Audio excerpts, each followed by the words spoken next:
Hey, Sharon. Good morning, it's your ex-sister-in-law, Melissa. How's it going? Just a friendly reminder that I'll be counting on you to join us at the Mothers Club luncheon today. Hey, Melissa. Good morning. Great to hear from you. How are things going with you? Yes, enough with the pleasantries. Just hurry up and make your way over to my house.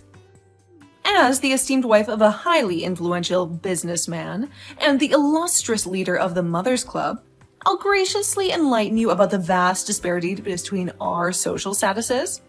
You do remember where my house is, don't you? It's that grand mansion perched atop the hill, visible to anyone with functioning eyes in this town. I can only fathom how challenging it must be for you, a wife who's forced to toil away every day instead of truly living her life. I thought it would be a magnanimous gesture to offer someone as destitute as you a fleeting glimpse into the opulent, high-class lifestyle, akin to that of a celebrity. I'm sorry, but I'm afraid I can't make it. I'm pretty sure I mentioned this before, but I have work on weekdays. And it would cause problems if I just didn't show up today. Work is work, you know. You may not have considered this, but declining an invitation from me, the esteemed leader of the Mothers Club, will undoubtedly stir up trouble. I demand that you come over immediately. Do you think it'll go well for you if you just defy my order like that? Sorry, but I'm actually going to New York City on a business trip today. There's nothing I can do about it, you know? What? You're going to New York City? Yes. Thanks to the business trip, I won't be returning until the day after tomorrow. Oh, what's this? Another one of your feeble attempts to deceive me into letting things slide while you enjoy your little pleasure trip, huh? Nice try. I can't believe that you could come up with such an absurd reason. I'm sorry, what? I told you already. This is a business trip. Oh, sure, you can say that. But let's not forget that New York City is also a fantastic place for sightseeing, as I'm sure you're well aware. It's amusing how you'd stoop so low as to use a flimsy business trip excuse just to indulge in a sightseeing tour and attempt to establish your supposed superiority. Pathetic, really. Claim superiority? What are you talking about? You've completely lost me. Naturally, someone as destitute as you would have the audacity to behave so impudently. It's crystal clear that you're desperately searching for anything to assert your superiority, because you know deep down that you can't measure up. Okay, look. You do understand the difference between a business trip and going traveling for fun, don't you? There is no way I would be willing to just travel to New York City for sightseeing when I am busy with work. And why do you keep saying that I'm poor? What evidence or basis do you have for making such statements? I couldn't care less about your excuses. It's not up to you to disobey my orders. As the illustrious leader of the Mothers Club, you better damn well listen to what I say. Cancel that insignificant little trip of yours right this instant, and make your way to the Mothers Club luncheon. I'm sorry, but there are some serious business negotiations I have to be a part of shortly. So I must be going. What? Don't lie to me. You're nothing but a pathetic loser. And if you do manage to find some work, I bet it's some sketchy gig that barely brings in any decent income. I'm not lying, and you're just wasting my time. If you'll excuse me, I really must be heading off now. Hold it right there, Sharon. Don't you dare walk away from me. We're not done talking yet. This is absolutely outrageous. I don't care about whatever work you have. This luncheon should be the top priority in your life. I can't believe the level of insolence you're displaying. Hello, Sharon. I'm contacting you about the regular Mothers Club luncheons. You told me that weekdays were no good, correct? Well then, how does next Saturday sound? The weekend should prove to be no problem for you, I imagine. Saturday? Well, I'm busy with work in the morning, but the afternoon should be fine. I think I can put that in my schedule. Thank you for adjusting your plans. Oh my! It's rare to hear you being so polite. If only you could be this docile all the time. I mean, it's not like I miss going to every single one. And I'm sorry if that impression ever came across. Also, docile? Anyway, it sounds like my schedule will allow me to go this time. But unfortunately, I can't guarantee that I'll be there every time in the future. So, let me get this straight. In a world where a 2-day weekend is the norm, you're actually working on a Saturday morning? Is that what you're telling me? It's pretty clear that you're so poor that you'll do anything to scrape together some extra cash, huh? No. My company is just currently doing business with a company that is off on Sundays and Mondays rather than the traditional weekend. So anyone who is taking part in the meetings needs to go to work on the weekends. I am one of those people. So I have to work on Saturday mornings. Well, I'm a stay-at-home housewife, so I can't say I really understand any of that. It sounds too complicated and frankly unimportant to someone like me who has such a prestigious businessman for a husband. Speaking of him, your new husband is the head of sales department at that company, Synergy Innovations, right? Oh, so you were aware of that then? You're not that clueless after all, huh? Yes. Some time ago, my company was doing some business with Synergy Innovations, and I met him during one of our meetings. Oh, is that so? Oh, right. Yes. I heard something about that recently.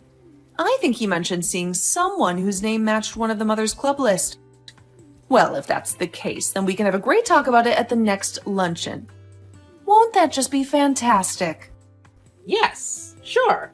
I'm looking forward to it. Thank you very much for the kind invitation. Hey, Sharon. Are you finally there or what?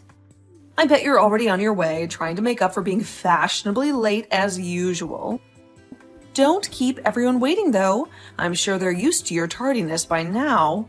Hurry up! Oh, good afternoon, Melissa. I just finished up with my work for the day, so I should be able to make it there by noon as promised.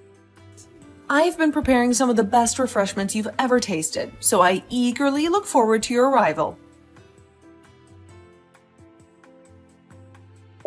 Oh, Sharon, let's talk about today, shall we?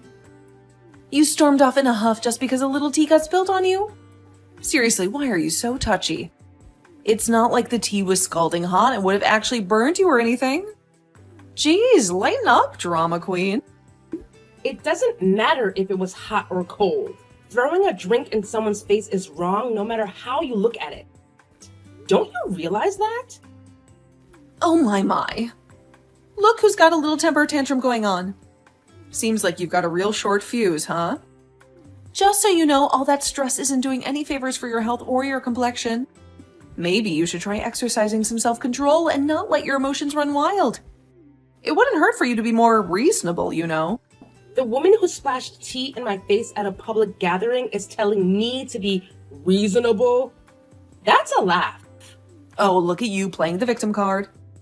It's no surprise that your snide and condescending attitude rubs everyone the wrong way. But hey, I guess you're just used to being disliked, aren't you? It's not exactly a mystery why people can't stand you. When did anyone ever mention something like that? Well, if you bothered to show up at the luncheons more often, maybe you'd have a clue. But I understand you're too busy being poor and having no real opportunities in life. Trust me, I totally get it. However, that still doesn't excuse your pathetic behavior earlier. I can see why you're so angry, though. Clearly, you're just seething with jealousy over how successful my husband is. I mean, yeah, he's absolutely outstanding. It must eat you up inside. Yeah, he probably is. But when he mentioned how he just recently managed to close some business with another big company, you just had the scariest look on your face. You're lucky I was the one looking at you at the time because anyone else would have caused a scene. I thought that since you were someone who seemed to have to go out on lots of business trips, I thought you would be well aware of all the work that my husband's business would involve, as you have to deal with it so often. And yet, after hearing about how successful he was, Your expression was completely giving away how frustrated you were. I hope you know. It's not good for you to be so jealous of my husband. He's just a truly spectacular businessman with some strong business connections. That's all. Oh, is that so? That's the impression you got? So you're saying I looked jealous? Oh, absolutely. It's crystal clear that you're the type of person who wears her emotions on her sleeve. Your thoughts were written all over your face, so obvious. I purposely splashed that tea on you to try to cool you down because you were getting so heated. What with that jealous expression and your clenched fists? People like you just drive me up the wall. Don't blame me. Anyone in my position would have felt compelled to do the same thing. It's only natural. Ignoring your attempts to justify the unjustifiable, I just want to confirm something with you here. Your husband was saying that he was the one who closed that deal, right? Yes. Yes, he was. He closed the deal with one of the biggest companies in the industry, Celestia Corp. That sounds strange to me. When I think about the days when Synergy Innovations representatives came to our company for negotiations, the only people who came were young women. Huh? Your company? Sharon, are you saying that you're an employee of Celestia Corp? Yes, actually. Anyway, I heard something at the luncheon that didn't sit right with me. So I'm planning to talk to some of our staff at the start of next week. Huh? What's this all of a sudden? Are you going to be trying to look into my husband's business or something? Well, depending on how things pan out with the investigation, the business contracts between Synergy Innovations and Celestia Corp might end up having to be terminated. What? Well, it may come to pass that we'll have to speak directly to your husband, or at least to some other Synergy Innovation staff. I can't say one way or the other what the conclusion could end up being, though. It could be fine, but it could also become quite a problem. Hold on, Sharon. What are you talking about? Explain everything to me. I'm sorry, but you'll have to excuse me as I must be going. Sharon, you need to do something about this now. All this is your fault. Hurry up and do something. What is it? Sorry, but I'm in the middle of eating dinner. Can this wait? At this rate, I'm going to end up getting divorced. My husband told me that because I invited you to the Mothers Club luncheon, his taking credit for the Synergy Innovation contract got exposed. Oh, is that so? And yet, there you were being angry at me over just having tea splashed on you. Are you even human anymore? Don't you have any sympathy for me, any at all? Okay, and? What do you mean, and? This sounds like a marital problem to me. It's not exactly my place as an unrelated person to speak up in an argument between a married couple, is it? Can't you just say something to him to get him to calm down? Something about how the contract will be fine or something. Look, this is the most important thing to me, so just do something. I'm telling you, your marital troubles have nothing to do with me. No, you're wrong. You have everything to do with this. I had no idea your husband was the president of Celestia Corp. How was I supposed to know that you were related to someone so important there? And on top of that, it turns out that it was actually one of my husband's subordinates who had managed to close the contract. He had just wanted the credit and tried to act like he was the one who did the work involved. There's no way I would have known about any of that. How could I possibly known what was going on? I'm totally innocent. Well, regardless of whether or not you knew about it, the fact of the matter is that your husband tried to steal the credit for someone else's work. That's why he has to take responsibility for his wrongdoing. That's why I'm asking for your help. You're connected to the top of Celestia Corp. Put in a good word or something. Make it so that the contract doesn't get canceled. Just do something. You're also at fault, remember? Oh, the contract? That's not getting canceled. Things will proceed normally. Really? That's a relief. Yes, with conditions attached, of course. Conditions? Well, if everything had gone as your husband had wanted, after the contract was finalized, he would have tried to make sure he was the one in charge of it. Of course, that will be completely unacceptable. That doesn't sound good. My husband will be so angry. I can imagine he will, but that's not my problem.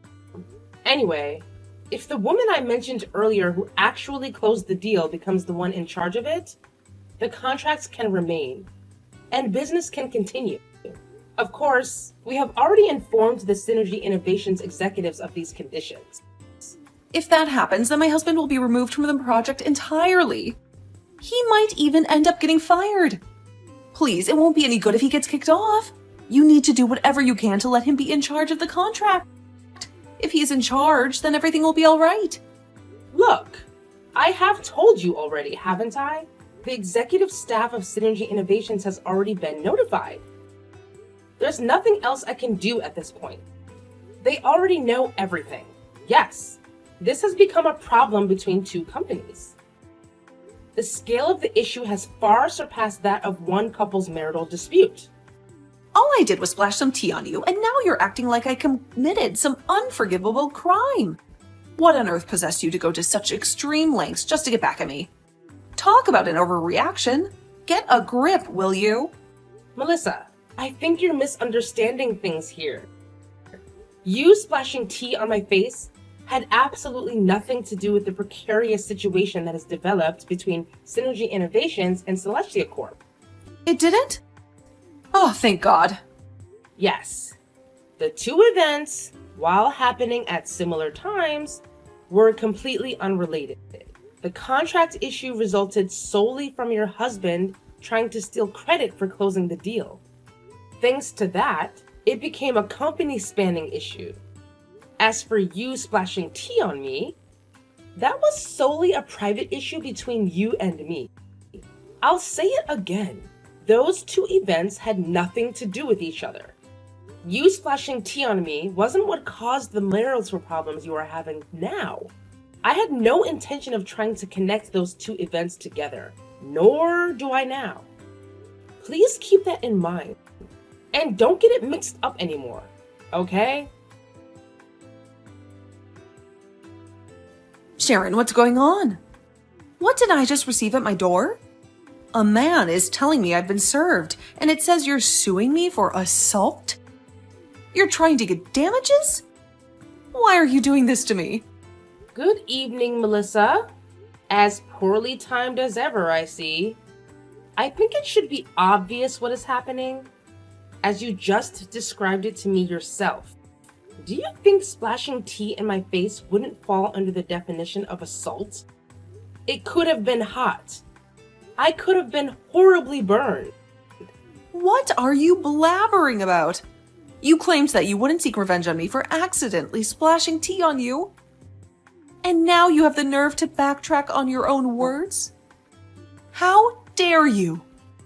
Well, that's not all either. I'm also suing you for defamation. Thanks to all the slanderous lies you've been spreading about me within the Mothers Club.